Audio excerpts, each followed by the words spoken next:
Hey all, new day, new verses. We continue on into James, or Jacob. Today we're picking up with verses 13 through 17.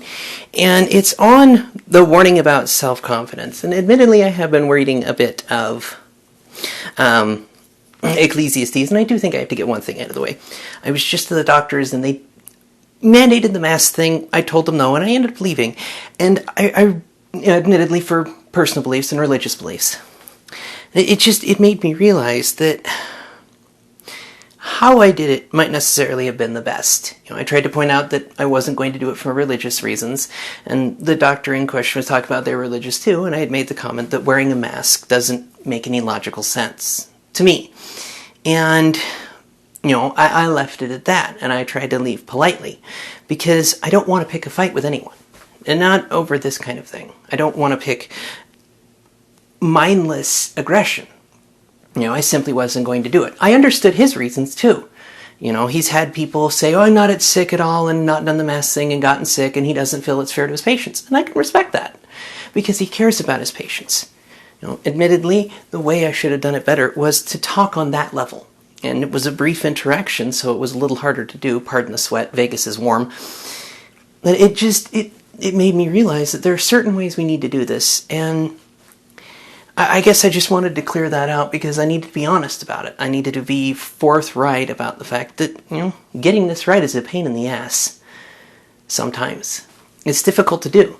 It is really difficult to be able to love people and stand by your convictions. And not always is it here's the immediate answer. Sometimes it does take that taking time to hear each other and talk to each other. Because I understand his reasons, and I hold nothing against him. I hope he understands my reasons and holds nothing against me, and that we can part amicably as friends. Because at the end of the day, life is meaningless. Or at least that's the way we translate Ecclesiastes. And I know we're picking up James, but you'll see why in a minute here.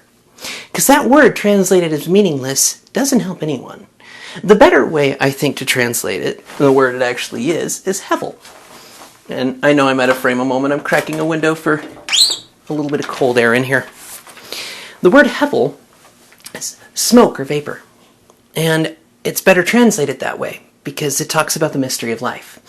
And that's kind of the mystery we're going to be talking about here a little bit. So let's dig into it. Here we go. Look here, verse 13. You say today or tomorrow, we are going to a certain town and we will stay there a year. We will do business there and make a profit. How do you know what your life will be like tomorrow? Your life is like morning fog. It is here a little while and then it is gone. The vapor. What you ought to say is this. If the Lord wants us to, we will live and do this or that. Otherwise you are boasting about your own pretentious plans, and all such boasting is evil. Remember, it is sin to know what you ought to do and then not do it. That's in verse itself, 17, could be a sermon on its own, honestly. How often that, we know we ought to love, but we don't. And so we compound the sin of knowing we should love with the fact that we didn't love in the first place. Because sin is a serious business. And life is quite hevel. It's quite vaporous. The more we try and define something and grab hold of it, the more vaporous it becomes. The more undefined, because life is constantly moving, constantly in motion, and we don't know. Verse 15 or verse 16 there, that otherwise you're boasting of your own pretentious plans, and all such boasting is evil. We have a slightly less heavy-handed expression for that, at least in Protestantism. I'm fairly certain it's same in all of Christendom, really. That if you want to make God laugh, tell him your plans for the future. Because your plans? That's cute, child. But that's what we do. We try to have these moments of grand plans or grand schemes, or I'm going to do this, or I'm going to go for war to that, or so many of these places where we don't take a moment to just think about the day. Think about the moments that are good and a gift. Because I was reading Ecclesiastes too about the morning fog and how it's here today and then gone tomorrow. I was thinking about Ecclesiastes that goes on this too. It's a really heavy book. And if you're a nihilist, you probably will look at it and go, yeah. But it's the parts in it that tend to get glossed over. Everybody sees the meaningless, meaningless, meaningless. Life is meaningless. But they don't see the part that comes after. The part about what it is good for a person to do, to enjoy the work of their hand. A good meal, a good conversation with friends. Because really the only thing you can control is how you're going to respond to life situations. That's all we can control. The heat, continue to sweat, frustrated about it, crack a window. Whether it's minor things like that or major ones. The different places where we think, okay, well, what's this? Where we need to, I would dare argue, not just surrender our plans, but surrender this almost need to tell God what to do. Because that seems to be what it is. There's not really this call for humility anymore. It's called to say, well, God's in charge, we're not. Because He is. And we're not. And it's a place of surrendering to that.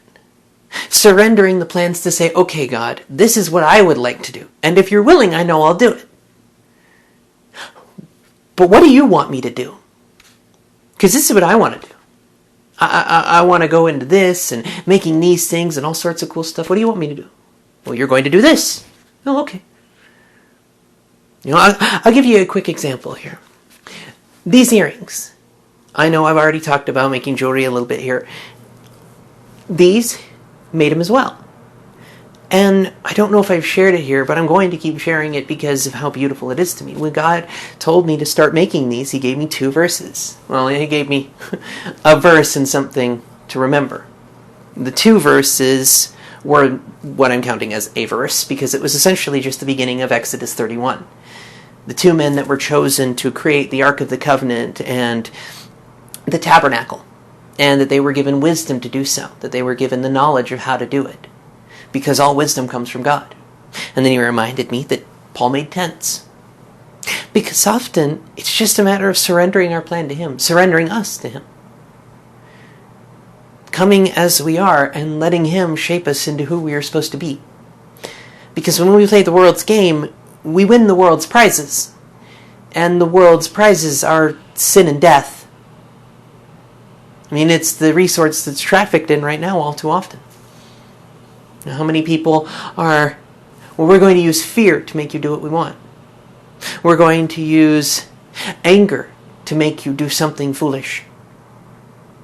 We're going to put you in a state of riled emotion so that you are incapable of thinking. Rather than taking a moment and saying, hey, I'm enjoying the work of my hand.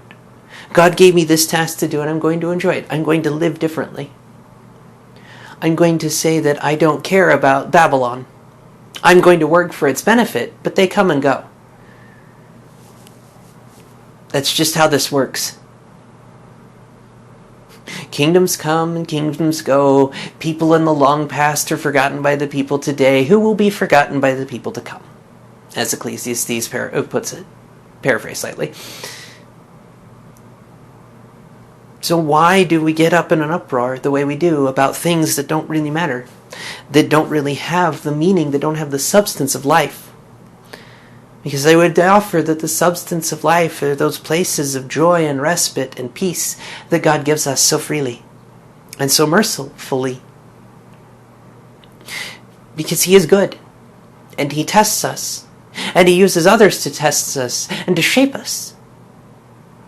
Because if you only have it easy, you never learn the value of a challenge. And if all you have is challenge, then eventually you're just too weary to try anymore. You need both. And it's being able to find rest in the work. Defining work. What is biblical work? Because I know what work is in the world, and I couldn't care less. Shuffling papers is not work. It's busy work at best. It's what you do when you get sent to when you're suspended. I don't retract saying that, nor do I regret saying that, because that's often the way the world puts us to work. Cogs in a machine. I have no interest in that. I have interest in doing what we can do. Something that is for the betterment, beautiment, or benefit of another person. I'll say it again. Something for the benefit of another person, to make the world more beautiful for another person, or to benefit another person. Literally, other-focused action is biblical work. That's biblical work. And if you're inside the world's way of doing it and you do biblical work, then even if you're shuffling papers back and forth, you're doing something. Because it is about making this world easier for each other. When we rise, we will rise together. And if we fall, it will be together. I mean, how often we can easily say that a house divided cannot stand. And this country is more divided than ever. These people, our peoples, are more divided than ever. And yet we're supposed to be one body. We are the human race. Paul said it himself that there are only two races of people. Those who came from Adam and those who come from Jesus. I am paraphrasing a bit. It's in Corinthians, I believe. There are only those two forms of it. That race is not the construct we see it as, these dividing lines as we use them. It's literally, whom will you serve?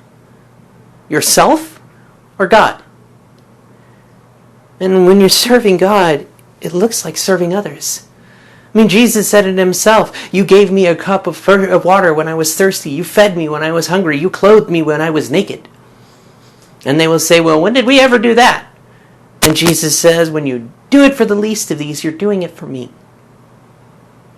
That's the whole point, guys. Living in merciful, other-centric love. What is the most important commandment? Shema Israel. The Lord is your God, the Lord is one. And you will worship the Lord your God with all of your lev, all of your nefesh, and all of your ma'od. I'll learn that in Hebrew at some point. Getting there. And to love your neighbor as yourself. To pursue God and to love God is to forsake all the other idols, to forsake all the world's ways of doing it, and to say, no, this is real. The God of Israel is real. The only real one. Because sticks have no power. And any spiritual entity that is his is going to point toward him. The enemy will point you away.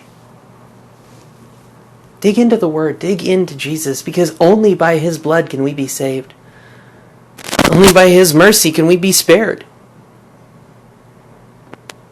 Because he judges. He judges the heart. He judges the intent. He judges everything. And he knows it. And this isn't a fear about being raked across the coals and stuff like that. Yeah, it is an understanding of that. I mean, a good parent disciplines their child, and sometimes discipline is a swack on the ass. But sometimes we need it. Sometimes we need a swift kick in the seat. And God will do that. He will give us wisdom. He will give us direction. We just have to trust him. We just have to put it before him and say, your will be done. Your way of doing it be done. That whatever you have for me today, direct me so that I can go out of today, whatever that may be, sleep or rest or however, clock turning over midnight, whatever you want to call it, that I did good today. That I was a good and faithful servant. That I was a useful tool for helping build the kingdom. That's all I want. That's all I really want, is to know that I made my daddy smile. And the beautiful part is that he smiles on us. The entire idea 17 is what you ought to do and then not do it. If you don't know what you're supposed to do, ask for wisdom. And if you know what you're supposed to do, go do it. If you lack the push or the drive or anything else to go and do it, ask for his help to do it, and he'll give it to you. He wants us in deeper relationship with him, and that's what we're invited to every day. Every moment, the mercies, every morning, mercies are new. Every moment, the invitation stands. Do you want to keep playing the world's game? Do you want death? Do you want curse? Or do you want life and blessing? Do you want hope? Do you want the beauty of it? It's the same thing that was offered back here is offered up here. Grace and mercy. All you have to do is stop trying to do it your own way and kneel before the one who makes a way.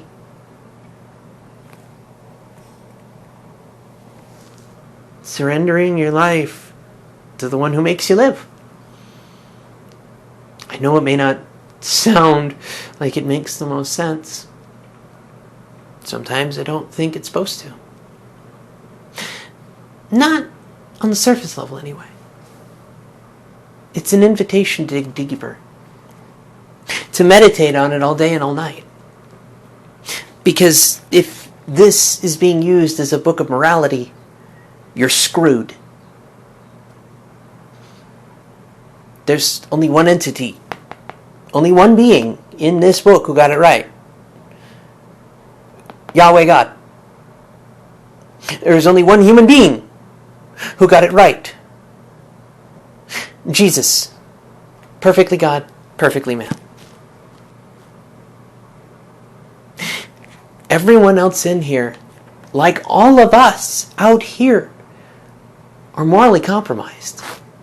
We're broken. We're trying our best, and often we get it wrong.